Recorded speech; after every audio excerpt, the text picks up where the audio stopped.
Hola, ja estem així en un vídeo nou en Marina avui, en el parc. A veure si podem gravar, que no estem gravant quasi i se m'amuntona la faena. Tots els dimarts publique i últimament estic gravant al límit, editant el dia abans, bueno, un desastre. Però bueno, anem a veure si mos fiquem les piles ara que baixa la faeneta en la consulta i gravem uns quants per a quan pugi una altra volta a la faena. Bueno, per a qui no conegueu, esta és Marina, jo soc Cecília, que no me presente mai, però bueno, com el nom del canal és el meu.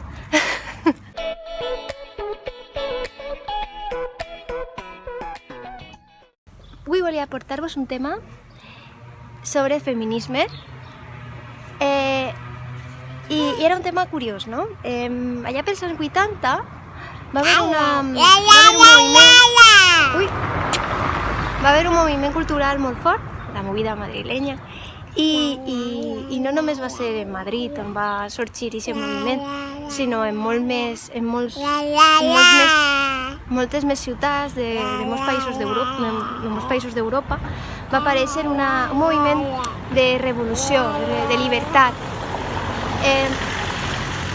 Va haver un estudi que va intentar, diguem, unificar lo que se considerava masculí i femení, o sigui, que no fora lo masculí de xics i lo femení de xiques. L'estudi es va anomenar l'androgínia psicològica i d'això venia a parlar avui, de l'androgínia psicològica.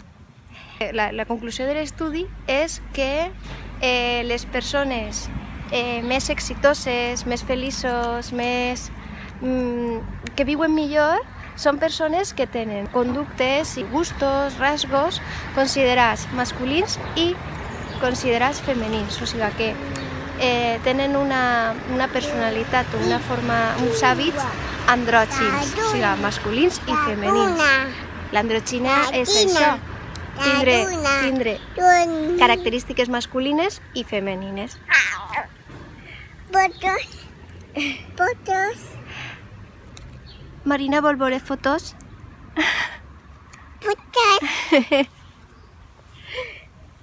Fotos. El que diu aquest estudi i el que han dit molts altres és que és desitjable que els homes tinguen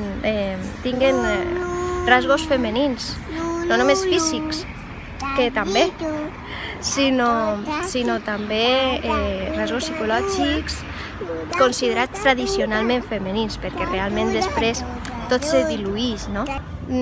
També està bé que tinguin rasgos masculins, considerats tradicionalment masculins. No n'hi ha rasgos masculins i rasgos femenins. Més enllà de la biologia, o sigui, un home li creix la barba, sí, però també n'hi ha dones que es creix la barba. Tot és qüestió d'estadística. Però que si eres una dona i te creix la barba, pues no passa res. La normalitat està sobrevalorada.